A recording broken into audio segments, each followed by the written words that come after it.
నమస్కారం metro news కి స్వాగతం ముందుగా ముఖ్యాంశాలు నందివెలుగు బ్రిడ్జి పునర్నిర్మాణ పనులకు శంకుస్థాపన చేసిన కేంద్ర మంత్రి పెమ్మసాని గుంటూరు నగరాన్ని అన్ని విధాలా అభివృద్ధి చేస్తామని వెల్లడి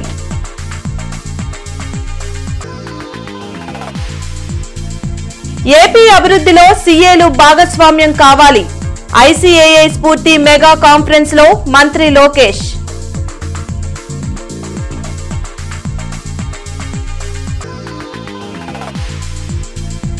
శంకర్ విలాస్ బ్రిడ్జి నిర్మాణ పనులను పరిశీలించిన పెమ్మసాని నాణ్యతలో ఎక్కడా రాజీ పడవద్దని సూచన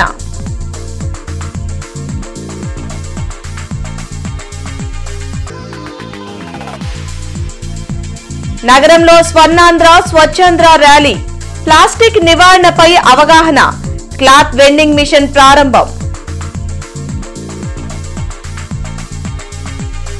నందివెలుగు రోడ్లో నిలిచిపోయిన రైల్వే ఓవర్ బ్రిడ్జ్ నిర్మాణ పనులను కేంద్ర సహాయ మంత్రి పెమ్మసాని చంద్రశేఖర్ ప్రారంభించారు 36.91 కోట్లతో ఆర్ఓబీ పనులు జరగనున్నాయి గుంటూరు నగరాన్ని అన్ని విధాలా అభివృద్ధి చేసేందుకు ప్రత్యేక ప్రణాళికతో ముందుకు సాగుతున్నట్లు కేంద్ర సహాయ మంత్రి పెమ్మసాని చంద్రశేఖర్ తెలిపారు నందివెలుగు రోడ్లో నిలిచిపోయిన రైల్వే ఓవర్ బ్రిడ్జ్ నిర్మాణ పనులను ఆయన ప్రారంభించారు ఈ కార్యక్రమంలో పెమ్మసానితో పాటు MLA Naseer mayor Kovelamudi Ravindra deputy mayor Sajila commissioner Puli Srinivasulu కూటమి నాయకులు వడ్డానం హరిబాబు గాదే వెంకటేశ్వరరావు తదితరులు పాల్గొన్నారు 2014లో ఆర్ఓబీ పనులను టీడీపీ ప్రభుత్వం ప్రారంభిస్తే గత ప్రభుత్వం నిధులు కేటాయించకుండా పనులను ఆపివేసిందని కేంద్ర సహాయ మంత్రి పెమ్మసాని విమర్శించారు కేంద్రంతో చర్చించి నిధులకు ఇబ్బంది లేకుండా చర్యలు చేపట్టినట్లు చెప్పారు బ్రిడ్జి నిర్మాణం పూర్తి కాగానే మాజీ రాష్ట్రపతి అబ్దుల్ కలాం పేరుని పెడతామని తెలిపారు రాబోయే 8 నెలల్లో బ్రిడ్జి పనులు పూర్తి చేసి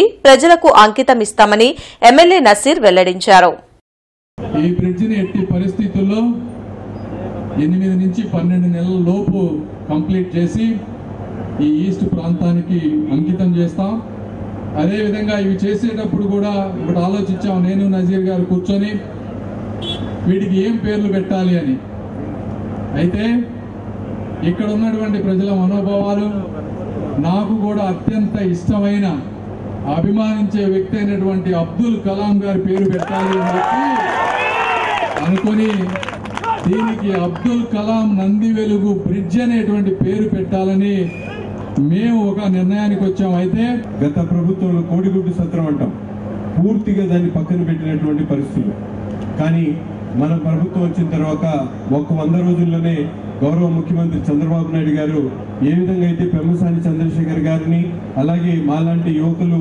రాజకీయాల్లో వచ్చి శాసనసభ్యులైనటువంటి వాళ్ళందరికీ కూడా ఎప్పటికప్పుడు దిశానిర్దేశం చేస్తూ ప్రజలకు జవాబుదారీతనంతో ఉండాలి ప్రతి ఒక్క విషయాన్ని కూడా అర్థం చేసుకొని మన ప్రభుత్వం ప్రజల పక్షాన నిలబడాలనేటువంటి మాటని ప్రతినిత్యం మాకు చెప్తూ మాకు మార్గదర్శకున్నటువంటి చంద్రబాబు నాయుడు గారి నాయకత్వంలో గుంటూరు నగరాన్ని సర్వతోముఖాభివృద్ధి చేయడానికి పూర్తిగా మేము అకుంఠ దీక్షతో పనిచేస్తామని చెప్పి అలాగే ఐసీఏఐ ప్రపంచంలోనే అతిపెద్ద అకౌంటింగ్ పవర్ హౌస్ గా ఉందని మంత్రి నారా లోకేష్ అన్నారు గుంటూరులో నిర్వహించిన మెగా సీఏ విద్యార్థుల సమావేశంలో మంత్రి లోకేష్ పాల్గొన్నారు సీఏ కోర్సు నిబద్దతతో కూడుకున్న విద్య అన్న లోకేష్ చార్టర్డ్ అకౌంటెంట్స్ కేవలం సంఖ్య విశ్లేషకులు మాత్రమే కాదని వారు ఆర్థిక వృద్ధి చోదకులని తెలిపారు క్వాంటమ్ వాలీతో ఏపీ రూపురేఖలు మారబోతున్నాయని మంత్రి లోకేష్ తెలిపారు అభివృద్ధి కోసం పోటీ పడతామే తప్ప రాజకీయ ఘర్షణ తమ అభిమతం కాదని స్పష్టం చేశారు As all of you conquer the world, there is greater responsibility to maintain our integrity and ethics. That is one thing that you acquire over a period of time. And in your journey, what I call is life. This is a very, very important thing. So I would request all of you to really, really think about this as you go about conquering the world. You know, ICAI is India's intellectual backbone. It has now turned almost 76 years old. As Sir said, I stand corrected. You are the largest accounting powerhouse in the world. Of course, Guntur and Krishna district are centric around our capital city. This is going to be the Quantum Valley hub for South Asia. The first quantum computer will be coming here in the month of January. Swarnandhra స్వచ్ఛంద్ర కార్యక్రమంలో భాగంగా corporation ఆధ్వర్యంలో NTR municipal stadium నుండి large centre వరకు rally నిర్వహించి మానవహారం ఏర్పాటు చేసి స్వచ్ఛ ప్రతిజ్ఞ చేశారు. నగరపాలక సంస్థ ఆధ్వర్యంలో జరిగిన స్వచ్ఛ ర్యాలీలో MLA Galla Madhavi, mayor Koilmudi Ravindra, commissioner Puli Srinivasulu, DRM Sudeshna Sen పాల్గొన్నారు. నగరంలో సింగిల్ యూజ్ ప్లాస్టిక్ వినియోగం, విక్రయం నిషేధంపై ప్రజలకు అవగాహన కోసం ర్యాలీ నిర్వహించారు. ఈ కార్యక్రమంలో భాగంగా ఎన్టీఆర్ స్టేడియంలో క్లాత్ వెండింగ్ మిషన్ ప్రారంభించారు. ఈ కార్యక్రమంలో డిప్యూటీ మేయర్ సజీలా, అదనపు commissioner Challa Obulesu, ADRM Ramesh Kumar, Shahbaz, DM and HO doctor Vijayalakshmi, వివిధ డివిజన్ల కార్పొరేటర్లు పాల్గొన్నారు.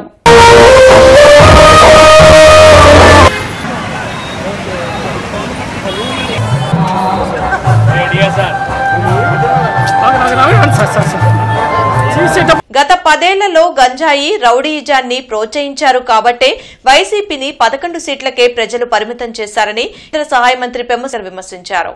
గుంటూరులో ఆయన మాట్లాడారు. రప్పారప్ప సంస్కృతి వల్ల యువత తమ జీవితాలను నష్టపోతారనే విషయాన్ని గుర్తుపెట్టుకోవాలని అన్నారు.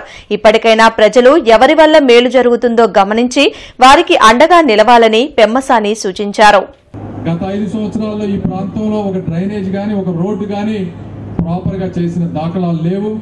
అదేవిధంగా మీరు చూస్తూ ఉంటే ఈరోజు జగన్మోహన్ రెడ్డి గారి పరిపాలన చూస్తూ ఉంటే గత 5 సంవత్సరాల్లో చేసినటువంటి గంజాయి విచ్చలవిడితనం, రౌడీయిజం, చీప్ లిక్కర్ ఇవన్నీ చేసి 11 సీట్లు ఇస్తే ఏదో తప్పు చేశామని ఎందుకు ఓడించారని తెలుసుకొని మార్చుకోకుండా మళ్ళీ రప్ప రప్ప రప్ప అనుకుంటా వచ్చారు. ఆ రప్ప రప్ప రప్ప చేసే మీకు 11 సీట్లు ఇచ్చారు. నేను ఒకటే చెప్తా ఉన్నా అందరికీ, మీ పిల్లలు ఒక రౌడీగాను ఒక గంజాయి అమ్మేవాడిగాను లేకపోతే రప్పా రప్పా సంస్కృతిలో పెరగాలని మీరు అనుకుంటున్నారా అని అడుగుతా ఉన్నా. నేను గాని ఒక సామాన్య మధ్య తరగతి వాళ్ళు ఎవరైనా సరే వాళ్ళ నిర్మాణంలో ఉన్న శంకర్ విలాస్ బ్రిడ్జి నిర్మాణ పనులను కేంద్ర సహాయ మంత్రి పెమ్మసాని చంద్రశేఖర్ పరిశీలించారు. శంకర్ విలాస్ బ్రిడ్జి నిర్మాణ పనులను మంత్రి పెమ్మసాని చంద్రశేఖర్ పరిశీలించి అధికారులను వివరాలు అడిగి తెలుసుకున్నారు. బ్రిడ్జి నిర్మాణంలో నాణ్యత పాటించాలని చెప్పారు. ఈ కార్యక్రమంలో ఎమ్మెల్యే నసీర్ అహ్మద్, కూటమి నాయకులు పాల్గొన్నారు. దుగ్గిరాల మహేశ్వరి కోల్డ్ స్టోరేజ్ అగ్ని ప్రమాదంలో నష్టపోయిన రైతులకు, వ్యాపారులకు 20,50,00,000 చెక్కుల్ని కేంద్ర సహాయ మంత్రి పెమ్మసాని చంద్రశేఖర్ పంపిణీ చేశారు.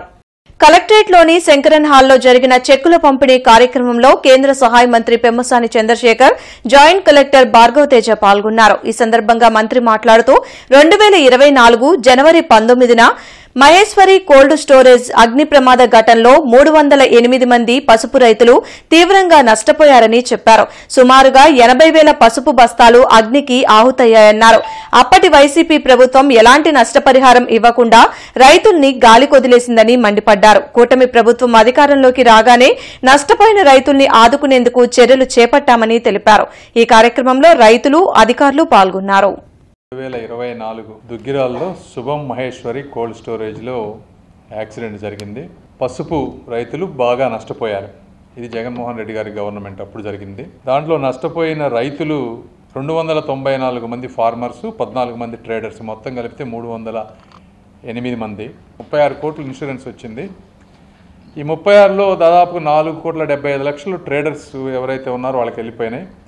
రైతుల అకౌంట్లో 20 కోట్ల రూపాయలు వచ్చినాయి. ఇవి కాకుండా ఈ శుభం మహేశ్వరి కోల్డ్ స్టోరేజ్ ఓనర్స్ ఎవరు ఉన్నారో వాళ్ళకి 10 కోట్ల రూపాయలు డబ్బు వచ్చింది. శుభం మహేశ్వరి కోల్డ్ స్టోరేజ్ వాళ్ళు వాళ్ళకు వచ్చే ప్రతి రూపాయిని కూడా రైతులకు ఇస్తానని ఆ రోజు నాకు మాటిచ్చారు.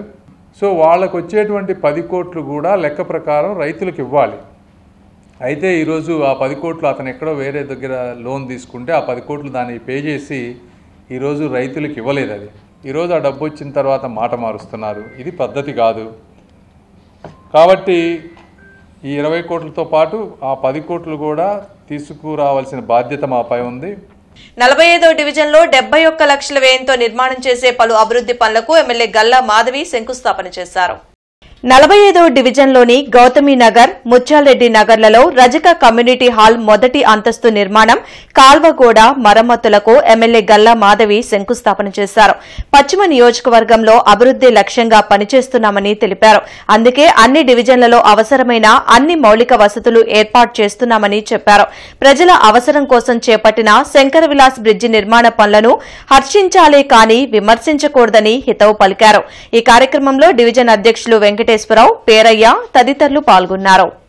ముత్యాలరెడ్డి నగర్ నుంచి మహాప్రస్థానం రోడ్డు దాదాపుగా ఒక 300 మీటర్ల రిటైనింగ్ వాల్ డ్రైన్కి ఏర్పాటు చేసుకోవడం జరుగుతుంది. దానికోసం శంకుస్థాపన చేసుకుంటున్నాము. అది నరేంద్ర మోడీ గారి ఆధ్వర్యంలో సెంట్రల్ ఫండ్స్ నుంచి వచ్చింది. మన ఆంధ్ర రాష్ట్రంలో గిన్నిస్ రికార్డు కూడా పొంది అంత అద్భుతంగా జరిపించుకున్నందుకు ఆనందం పొందాల్సింది పోయి ప్రతిదానికి కూడా దాంతోనే కనెక్ట్ చేసుకోవడం, లేదంటే ఇంక ఇతర ఏదైనా అభివృద్ధి కార్యక్రమాల్లో భాగంగా చేసే ప్రయత్నాలకి కనెక్ట్ చేసుకోవడం అనేది నిజంగా చాలా బాధాకరము. ఈరోజు అక్కడ జరుగుతున్న పనులకి సహకరించకపోగా ఇలా ఏదో ఒక అబండాలు వేస్తూ దాన్ని అంతరాయం కలిగించడం అనేది ఏమాత్రం సమంజసం కాదు. అభివృద్ధి లక్ష్యంగా కూటమి ప్రభుత్వం పనిచేస్తుందని మేయర్ కోయిల్మూడి రవీంద్ర, జనసేన జిల్లా అధ్యక్షులు గాదే వెంకటేశ్వరరావు తెలిపారు. నందివెలుగు రోడ్లోని ఆర్ఓబీ పునర్నిర్మాణ కార్యక్రమంలో పాల్గొని మాట్లాడారు. ప్రజల్ని మరలా మోసం చేసేందుకు వైసీపీ నేతలు రెడీ అవుతున్నారని, ప్రజలు అన్ని గమనించి కూటమి ప్రభుత్వానికి అండగా నిలవాలని సూచించారు. కేంద్రంతో సమన్వయం చేసుకుంటూ గుంటూరు నగరాభివృద్ధికి కేంద్ర సహాయ మంత్రి పెమ్మసాని చేస్తున్న కృషి అభినందనీయమని చెప్పారు. కేంద్ర మంత్రివర్యులతో అందరితో మాట్లాడి దాని బడ్జెట్ రిలీజ్ చేయించి మళ్ళీ కాంట్రాక్టర్ ఫైనల్ చేయించి ఆయన ఈ రోజున ఆయన చేతుల మీదుగా శంకుస్థాపన మరలా తిరిగి చేయడం జరిగింది. ఇది ఒక 1 ఇయర్ లోపే ఈ యొక్క బ్రిడ్జిని మరలా మన కేంద్ర మంత్రి వారిలో పెమ్మసాని చంద్రశేఖర్ గారే ఓపెన్ చేసే విధంగా ఆయన ఒక పీరియడ్లోనే చేస్తారు. మనందరం మన కళ్ళతో చూస్తాం. ఇటువంటి అభివృద్ధి నడపడంలో ముందు ఉండే ఎమ్మెల్యే నజీర్ గారు కానివ్వండి, పెమ్మసాని చంద్రశేఖర్ గారిని, కూటమి ప్రభుత్వం కానివ్వండి, వీరందరికీ ప్రత్యేకమైన అభినందనలు తెలియజేస్తున్నాను. ఈ విధంగా మనం 4,000 రూపాయలు పెన్షన్ దగ్గర నుంచి, అట్లాగే ఫిజికల్ డిజేబుల్ పీపుల్కి 6,000 దగ్గర నుంచి ఏ విధంగా మనం కూటమి ప్రభుత్వం వచ్చిన తర్వాత, అట్లాగే ఉచిత గ్యాస్ కానీ ఏ విధంగా మనం ఒక రోడ్డు గ్రీనరీ కానీ తర్వాత ఒక బ్యూటిఫికేషన్ కానీ కూడా చేద్దామనేది జిఎంసీ నుంచి ప్లాన్ చేస్తున్నాము. ఈ బ్రిడ్జ్ అయిపోయిన తర్వాత బోత్ సైడ్స్ కూడా ఆ విధంగా చేసేదానికి ప్రణాళికలు చేసుకొని ముందుకెళ్తాం సార్. మీ యొక్క సారథ్యంలో గుంటూరు నగరం రాబోయే రోజుల్లో సుందరీకరణ దిశగా వెళ్ళిపోతున్న డౌట్ లేదు. ఇప్పుడు మేయర్ గారు ఉన్నారు, తర్వాత లోకల్ ఎమ్మెల్యేస్ ఉన్నారు.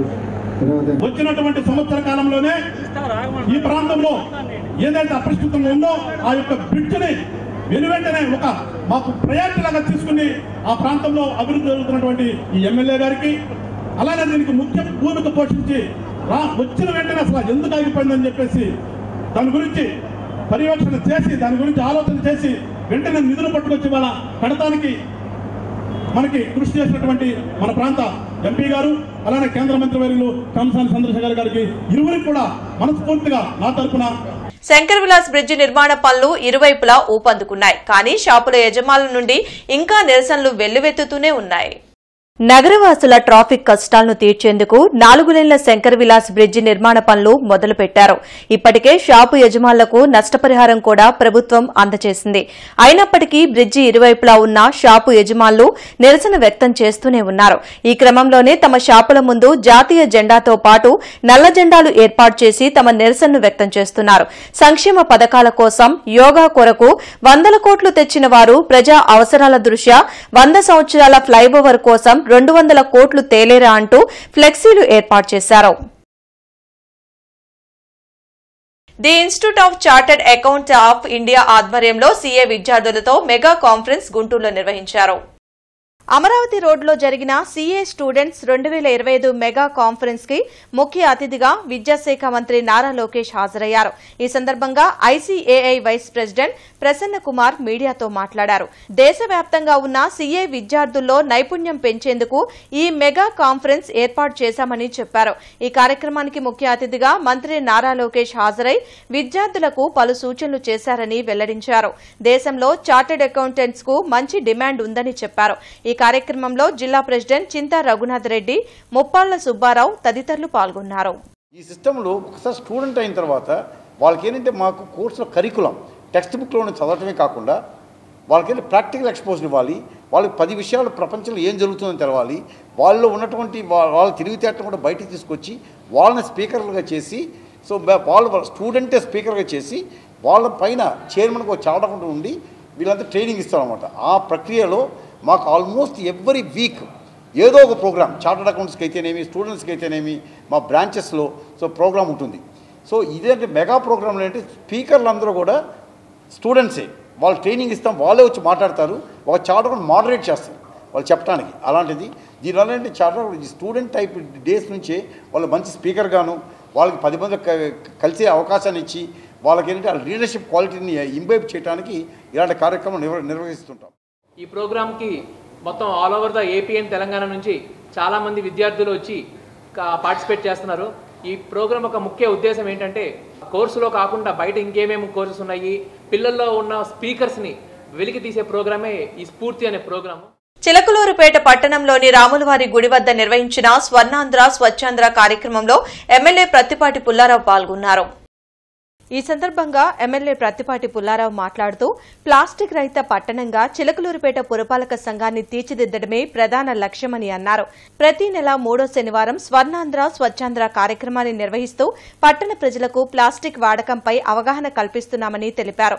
ప్లాస్టిక్ ని నివారించండి, పర్యావరణాన్ని కాపాడండి అంటూ పారిశుద్ధ్య కార్మికులు నినాదాలు చేస్తూ ర్యాలీ చేశారు. స్వచ్ఛాంధ్ర స్వర్ణాంధ్ర కార్యక్రమంలో భాగంగా సింగిల్ యూజ్ ప్లాస్టిక్ నిషేధంపై అవగాహన సదస్సు జరిగింది. రాష్ట్ర ముఖ్యమంత్రి చంద్రబాబు నాయుడు ఆదేశాల మేరకు స్వర్ణాంధ్ర దిశగా చిలకలూరిపేట పురపాలక సంఘాన్ని రాష్ట్రంలోనే ప్రథమ స్థానంలో నిలిచే విధంగా ప్రతిపాదనలు సిద్దం చేస్తున్నామని తెలిపారు. ఈ కార్యక్రమంలో municipal commissioner Shri Haribabu, municipal chairman, TDP నాయకులు, కౌన్సిలర్లు, కార్యకర్తలు పాల్గొన్నారు. అమరావతి రోడ్లోని నారాయణ స్కూల్లో ఇన్వెస్ట్యూట్ సెరమనీని నిర్వహించారు. Head bye, head girl, deputy head bye, deputy head girl లను స్టూడెంట్స్ ఎన్నుకున్నారని వారితో ఏజీఎం విజయబాబు ప్రమాణం చేయించారు. లీడర్ అయిన వారు రెస్పాన్సిబిలిటీతో వ్యవహరించాలని సూచించారు. ఈ కార్యక్రమంలో నారాయణ స్కూల్ అధ్యాపకులు, సిబ్బంది పాల్గొన్నారు. All of you should remember one thing, the leaders will never born, they are made. Means by birth no one is a leader. With the practice you all can become leaders. So keep that in mind, and all the leaders who were elected as the leaders here, so all the best for all of you in completion of your duties. Complete your duties to utmost responsibility. Okay, so keep that in mind, and responsibility at the same time, how to react to the situation is most important for a leader. So reaction will be done by anyone. CPI civil supply శాఖ మహాసభ civil supply godown నందు జరిగింది. ఈ సందర్భంగా party పతాకాన్ని CPI నగర కార్యదర్శి మాల్యాద్రి ఆవిష్కరించారు. ఈ కార్యక్రమంలో సిపిఐ నేతలు చల్లాచి నాంజనేయులు, సురేష్, అంజిబాబు పాల్గొన్నారు. శాఖ కార్యదర్శిగా మరేదాసుని ఎన్నుకున్నారు. 4 సభ్యులతో నూతన కమిటీని ఏర్పాటు చేశారు. పోరాడి సాధించుకున్నటువంటి 44 చట్టాలని మనం 4 కోడులుగా చేసి, మరి 4 కోడులలో చేయటం వల్ల కార్మిక హక్కులన్నీ కూడా హరించబడతా ఉన్నాయి. కనీసం సంఘాన్ని ఏర్పాటు చేసుకునే పరిస్థితి కానివ్వండి, అట్లాగే మరి ఏదైతే కోరికలు ఉన్నాయో వాళ్ళ డిమాండ్స్ని కూడా మరి యాజమాన్యం ముందు పెట్టే పద్ధతి లేకుండా యాజమాన్యం అనుమతితో సంఘాలు పెట్టుకునే పద్ధతికి మరి మోడీ గారు తీసుకొచ్చారు. వెంటనే 4 కోడుల్ని రద్దు చేయాలని భారత కమ్యూనిస్ట్ పార్టీగా మరి అట్లాగే ఏఐటీసీగా డిమాండ్ చేస్తా ఉన్నాం. పాత గుంటూరులోని సర్వే నెంబర్ 998లో గల పట్టా భూములన్నింటినీ 22A లిస్టు నుండి వెంటనే తొలగించాలని స్థానికులు డిమాండ్ చేశారు. దేవాదాయ భూముల చుట్టూ ఉన్న తమ భూములను కూడా రెడ్ మార్క్ లో ఉంచడం వల్ల తీవ్ర ఇబ్బందులు పడుతున్నామని యడ్ల నాగమల్లేశ్వరరావు అన్నారు. కేంద్ర సహాయ మంత్రి పెమ్మసాని దృష్టికి తమ సమస్యను తీసుకువెళ్లామని, సమస్య పరిష్కారానికి తగు చర్యలు తీసుకుంటామని హామీ ఇచ్చారని చెప్పారు. 998 సర్వే నంబర్లో 2 ఎకరాలు దేవాదాయ భూమి ఉంది.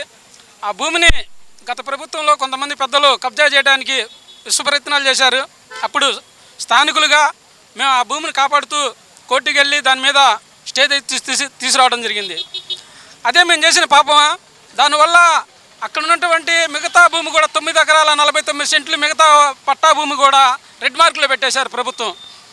దీని మీద వెంటనే మాకు న్యాయం చేయమని చెప్పి అధికారులు చుట్టూరుతో తిరుగుతూ ఉన్నా కానీ సంవత్సరాలు గడిచిపోతూ ఉన్నాయి కానీ ఇంతవరకు మాకు న్యాయం జరగలేదు. కాబట్టి బులెటిన్ ముగించే ముందు ముఖ్యాంశాలు మరోసారి.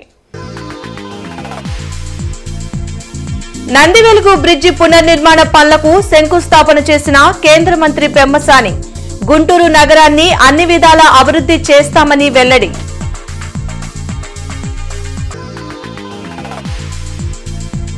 ఏపీ అభివృద్ధిలో సీఏలు భాగస్వామ్యం కావాలి. ఐసీఏఐ స్ఫూర్తి మెగా కాన్ఫరెన్స్ లో మంత్రి లోకేష్.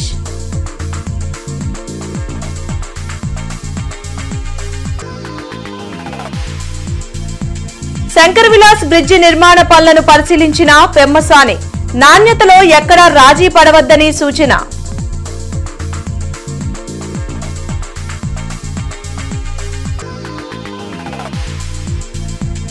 నగరంలో స్వర్ణాంధ్ర స్వచ్ఛాంధ్ర ర్యాలీ. ప్లాస్టిక్ నివారణపై అవగాహన. క్లాత్ వెండింగ్ మిషన్ ప్రారంభం.